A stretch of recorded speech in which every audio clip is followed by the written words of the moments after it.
saya akan menjelaskan fungsi sistem pertahanan tubuh. Nah, jadi suatu sistem dalam tubuh tertentu memiliki fungsi masing-masing. Nah, sama halnya dengan sistem hormon pada manusia. Nah, dan berikut fungsi-fungsinya. Pertama, keseimbangan homeostatis. Kedua, perbaikan jaringan. Ketiga, melawan patogen. Keempat, menyingkirkan sel yang sudah rusak. Kelima, mengenali dan menghancurkan sel abnormal. Dan keenam, melindungi tubuh terhadap suatu agen dari lingkungan eksternal. Nah, pertama dulu keseimbangan homeostatis. Apa itu homeostatis? Nah, homeostatis itu adalah keseimbangan yang ideal dalam tubuh yang berfungsi untuk memenuhi kebutuhan tubuh dengan cara berinteraksi dengan seluruh sistem yang terdapat dalam tubuh. Kemudian perbaikan jaringan. Nah, perbaikan jaringan kan memperbaiki jaringan dengan cara mengeliminasi jaringan sel yang sudah mati atau rusak dalam tubuh. Nah, selain itu juga untuk mengeliminasi sel yang tidak normal.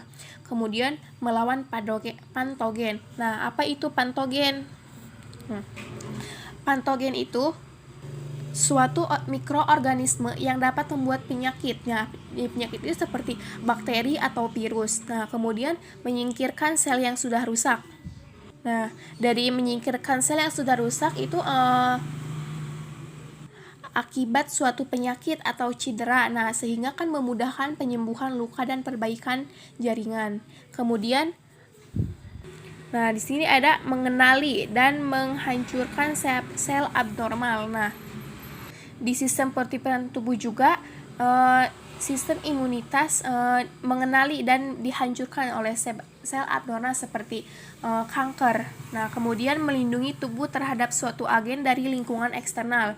Misalnya dari tumbuhan dan hewan. Nah, seperti makanan tertentu, serbuk sari. Nah, serta dari zat kimia seperti obat-obatan dan polutan. Saya akan menerangkan materi tentang mekanisme pertahanan tubuh. Mekanisme pertahanan tubuh dibagi menjadi dua, yaitu pertahanan non-spesifik dan pertahanan spesifik.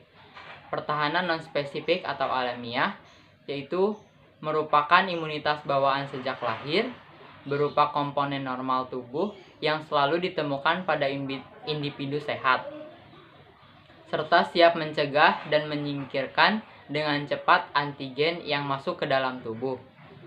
Disebut non-spesifik karena ditujukan untuk melawan antigen tertentu.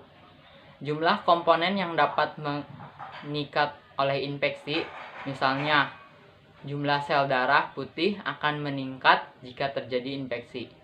Pertahanan non-spesifik ada beberapa bagian.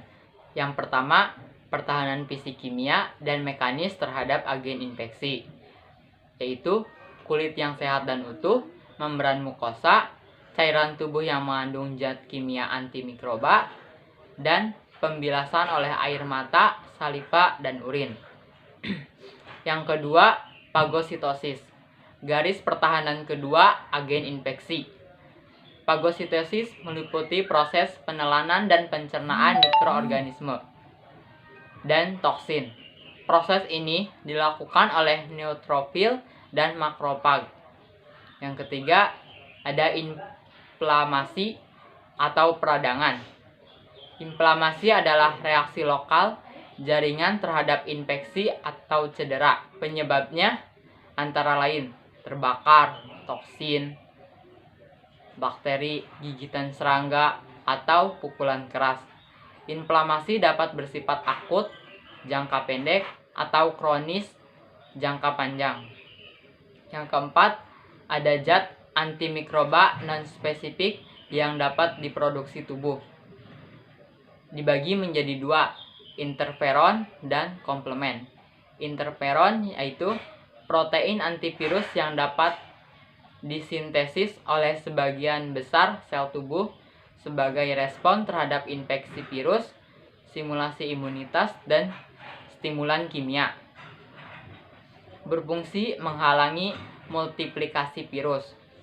Komplement, beberapa jenis protein plasma yang tidak aktif tetapi dapat diaktifkan oleh berbagai bahan dari antigen seperti liposakarida bakteri. Yang kedua yaitu pertahanan spesifik atau adaptif. Pertahanan spesifik merupakan sistem kompleks yang memberikan respon imunitas terhadap antigen yang spesifik. Dibagi menjadi beberapa bagian. Yang pertama, komponen respon imunitas spesifik, yaitu antigen dan antibodi. Antigen yaitu yang merangsang respon imunitas, terutama dalam menghasilkan antibodi.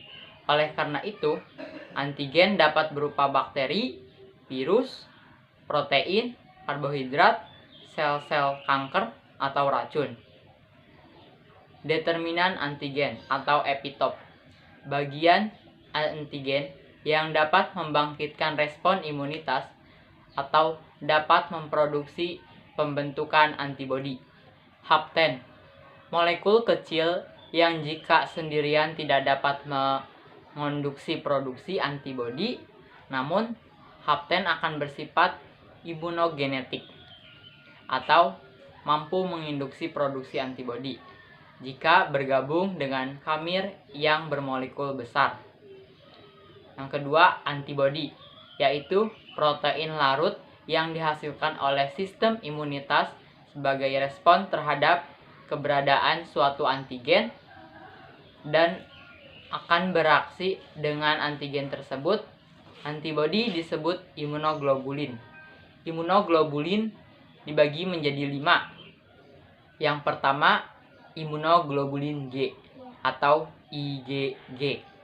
Berjumlah paling banyak sekitar 80% dari keseluruhan antibodi yang bersirkulasi. IgG dapat menembus plasenta dan memberikan imunitas pada bayi yang baru lahir. Yang kedua, imunoglobulin A atau IgA. Berfungsi untuk melawan mikroorganisme yang masuk ke dalam tubuh. Imunoglobulin A berjumlah sekitar 15% dari semua antibodi. Yang ketiga, imunoglobulin M atau IgM. Antibodi yang pertama tiba di lokasi infeksi. IgM menetap di pembuluh darah dan tidak masuk ke jaringan. Umurnya lebih pendek. Yang keempat, ada imunoglobulin D atau IgD. Bukan instalasi gawat darurat ya. Berfungsi membantu memicu respon imunitas. IgD banyak ditemukan dalam limfosit B. IgD dalam serum darah dan limpa berjumlah relatif sedikit. Yang kelima, ada imunoglobulin E atau IgE. Terikat pada respon sel tiang dan basofil. IgE dapat ditemukan dalam darah dengan konsentrasi yang rendah. Jadi untuk mudah mengingatnya, yaitu imunoglobulin GAM D, imunoglobulin G, imunoglobulin A, imunoglobulin M, imunoglobulin D, dan imunoglobulin E. Yang selanjutnya ada struktur antibodi. Molekul antibodi berbentuk seperti huruf Y yang terdiri dari 2 rantai berat dan 2 rantai ringan yang dihubungkan oleh jembatan disulfida. Daerah variabel T antara molekul memiliki rangkaian asam amino yang berbeda dan membentuk suatu reseptor untuk antigen spesifik. Daerah konstan atau C menstabilkan sisi pengikat antigen.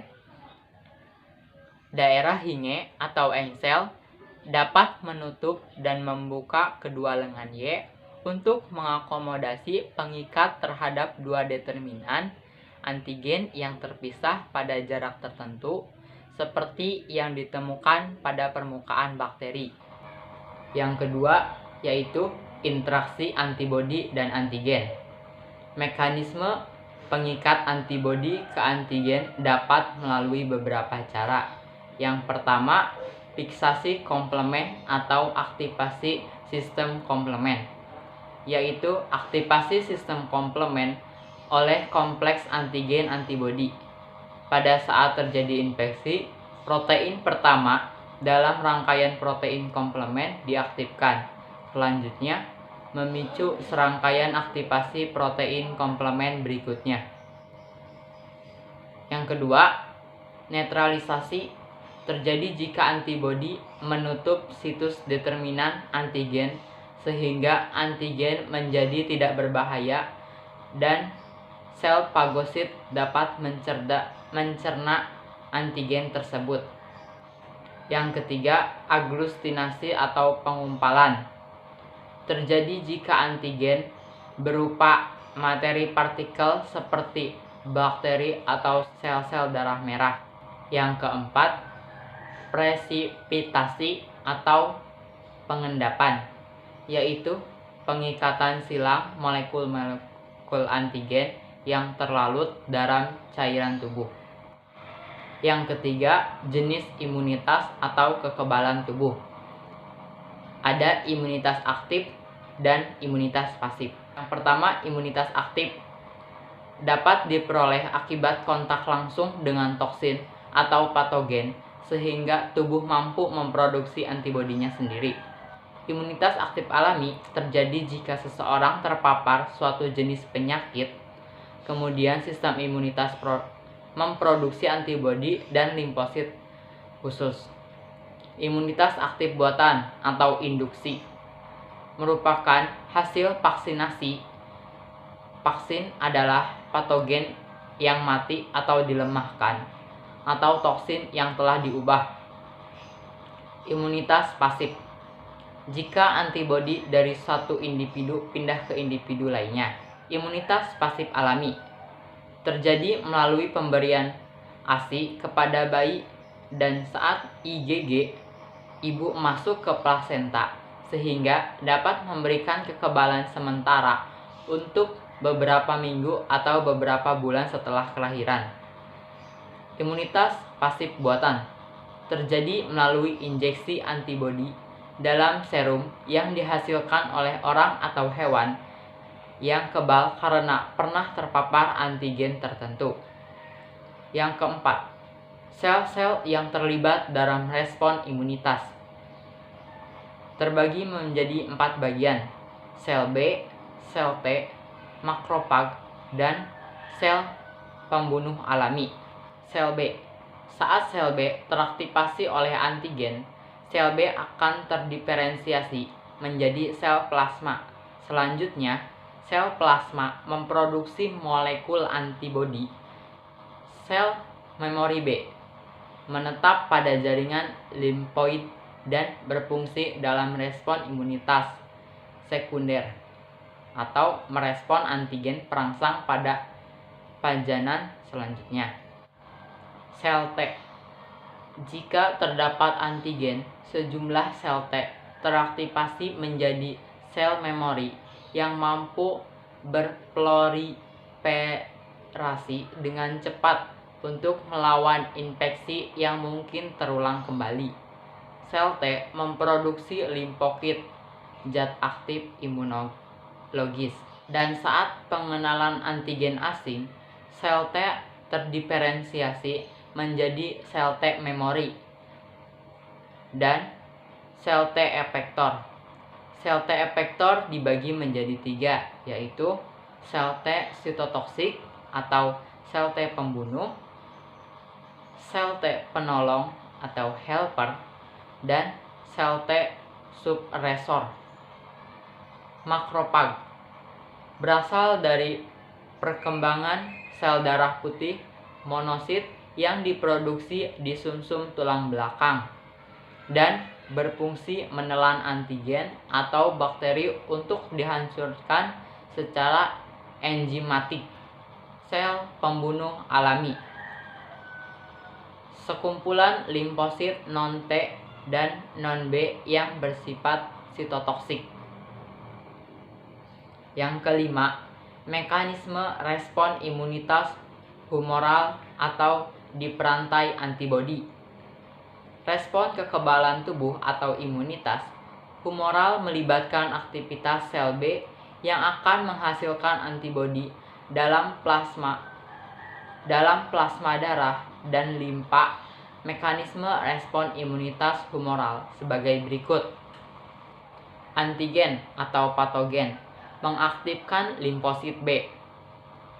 Sel T penolong, Sel T penolong mengaktifkan limfosit B. Klon atau tiruan.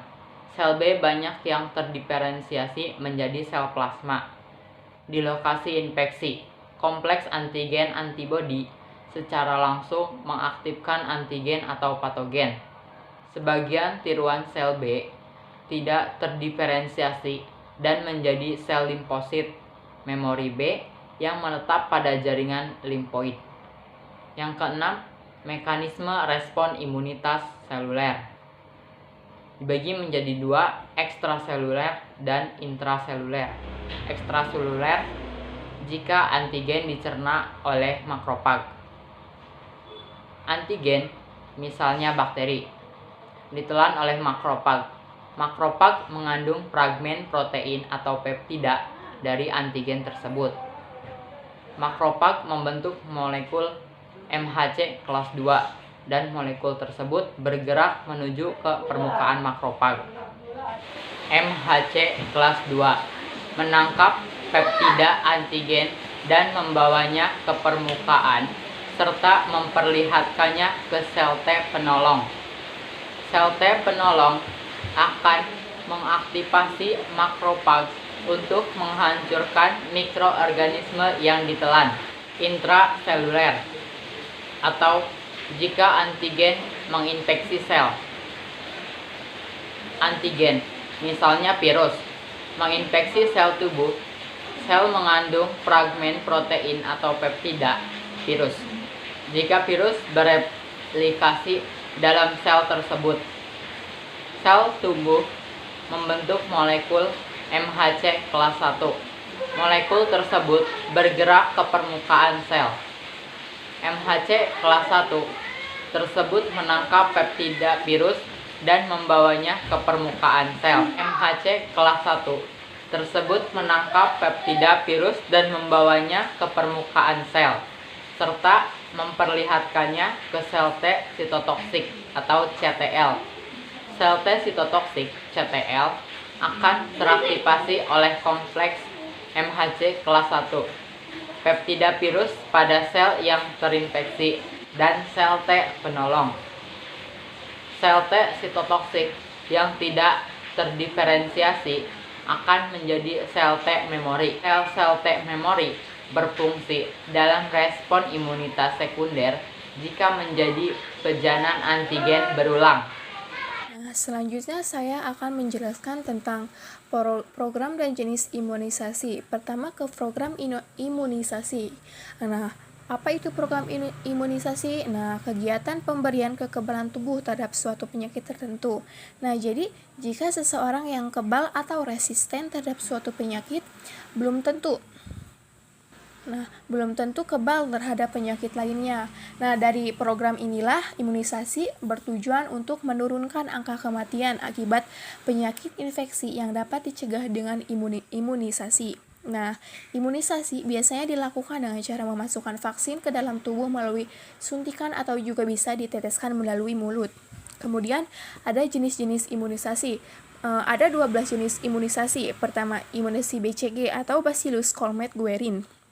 Nah, imunisasi ini untuk mencegah penyakit tuberkulosis atau yang kita sebut yaitu TBC. Nah, kemudian BCG diberikan kepada bayi yang baru lahir sampai usia kurang dari 2 bulan. Nah, kemudian yang kedua yaitu imunisasi hepatitis B. Nah, imunisasi hepatitis B untuk mencegah penyakit hepatitis B, yaitu infeksi organ hati. Nah, vaksin ini diberikan sebanyak 3 kali, yaitu pertama 12 jam setelah lahir, kedua saat bayi berumur 1 bulan, dan terakhir 3-6 bulan. Nah, kemudian ketiga, imunisasi polio. Nah, imunisasi polio untuk mencegah penyakit poliomyelitis yang dapat menyebabkan kelumpuhan imun. Kemudian polio di Indonesia dilakukan dengan cara meneteskan vaksin sabin sebanyak 2 tetes, sebanyak 4 kali. Kemudian setelah bayi lahir, umur 2 bulan, 4 bulan, dan 6 bulan.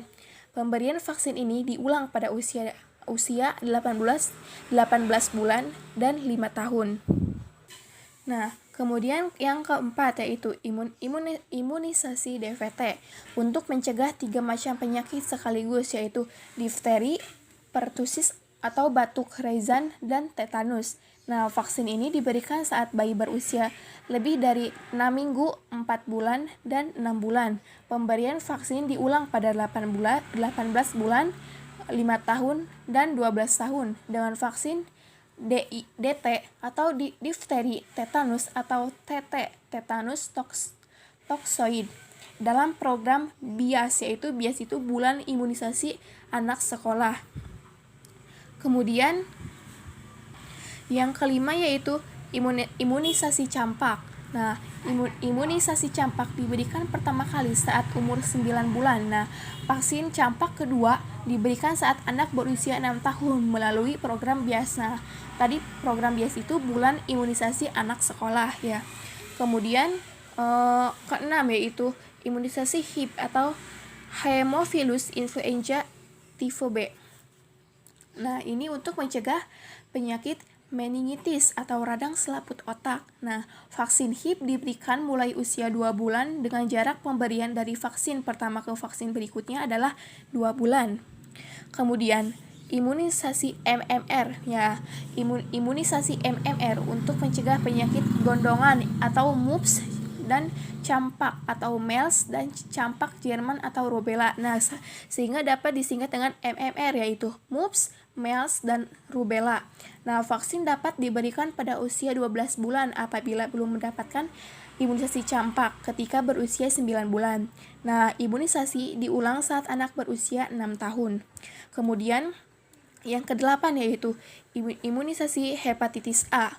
Nah, untuk mencegah hepatitis A, yang menyerang organ hati. Nah, vaksin dapat diberikan pada anak berusia di atas 2 tahun. Nah, diberikan sebanyak 2 kali dengan interval 6 sampai 12 bulan. Kemudian, imunisasi tifoid untuk mencegah penyakit demam tifoid atau tipes. Nah, vaksin ini dapat diberikan pada anak berusia di atas 2 tahun dan diulang setiap 3 tahun. Nah, kemudian yang ke-10 yaitu imunisasi PCV yaitu pneumococcal vaccine untuk mencegah penyakit radang selaput otak, infeksi darah, dan radang paru-paru. Vaksin dapat diberikan sejak anak berusia 2 bulan, 4 bulan, dan 6 bulan. Pemberian vaksin keempat saat berusia 12 sampai 15 bulan atau setelah berusia 2 tahun. Kemudian yang ke-11 yaitu imunisasi varicella. Nah, imunisasi ini untuk mencegah penyakit cacar air. Vaksin dapat diberikan hanya 1 kali pada usia 12 tahun. Namun jika anak berusia di atas 12 tahun, vaksin diberikan 2 kali dengan interval 1 sampai 2 bulan. Dan yang terakhir yaitu imunisasi influenza. Nah, ini untuk mengurangi resiko terkena penyakit flu. Imunisasi influenza dapat dilakukan setiap tahun karena vaksin berubah dari tahun ke tahun. Mengingat virus influenza bermutasi sangat cepat. Nah, dengan pemberian vaksin melalui suntikan atau semprotan ke hidung atau nasal spray. Di sini saya akan menjelaskan faktor yang mempengaruhi sistem pertahanan tubuh. Faktor pertama itu genetik atau keturunan, kerentanan terhadap secara genetik. Contohnya seseorang dengan riwayat keluarga diabetes mellitus akan berisiko menderita penyakit tersebut dalam hidupnya. Penyakit lain yang dipengaruhi oleh genetik yaitu seperti kanker, alergi, penyakit jantung, penyakit ginjal, atau penyakit mental. Kemudian fisiologis, melibatkan fungsi-fungsi organ tubuh. Contohnya seperti berat badan yang berlebihan dapat menyebabkan sirkulasi darah kurang lancar, sehingga meningkatkan kerentanan terhadap penyakit. Kemudian faktor yang ketiga yaitu stres. Stres dapat dipengaruhi oleh sistem kekebalan tubuh karena melepaskan hormon seperti neuroendokrin, glukokortikoid, dan katekolamin. Stres kronis dapat menurunkan jumlah sel putih dan berdampak buruk pada produksi antibodi. Kemudian yang keempat yaitu usia. Usia dapat meningkatkan atau menurunkan kerentanan terhadap penyakit tertentu. Misalnya bayi yang lahir secara prematur lebih rentan terhadap infeksi daripada bayi yang normal. Nah, kemudian pada usia 45 tahun, resiko timbulnya penyakit kanker meningkat. Kemudian faktor yang kelima itu olahraga. Jika dilakukan secara teratur akan membantu meningkatkan aliran darah yang membersihkan tubuh dari racun.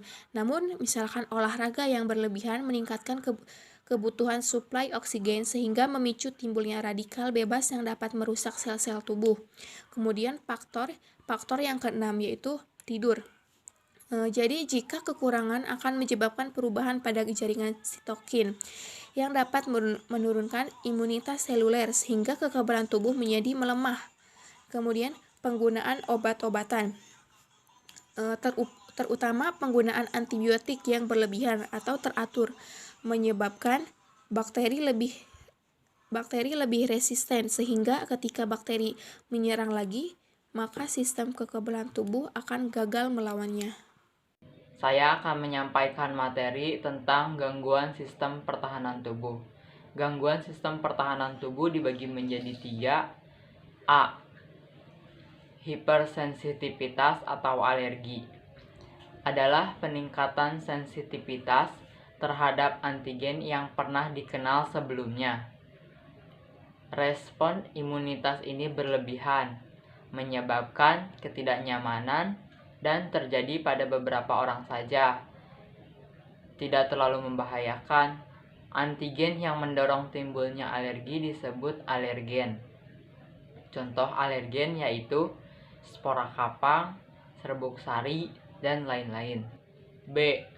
Penyakit autoimunitas adalah kegagalan sistem imunitas untuk membedakan sel tubuh dengan sel asing, sehingga sistem imunitas menyerang sel tubuh sendiri. Contohnya, artritis reumatoid, penyakit Grape, anemia pernisiosa, dan lain-lain.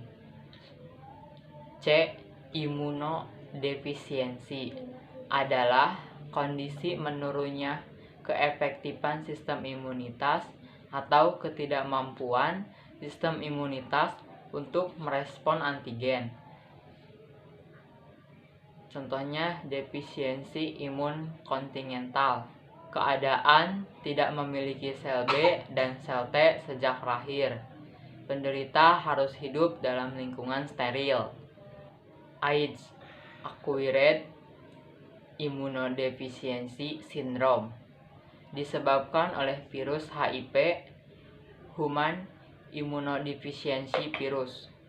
Jumlah sel T penolong berkurang, sehingga sistem imunitas melemah.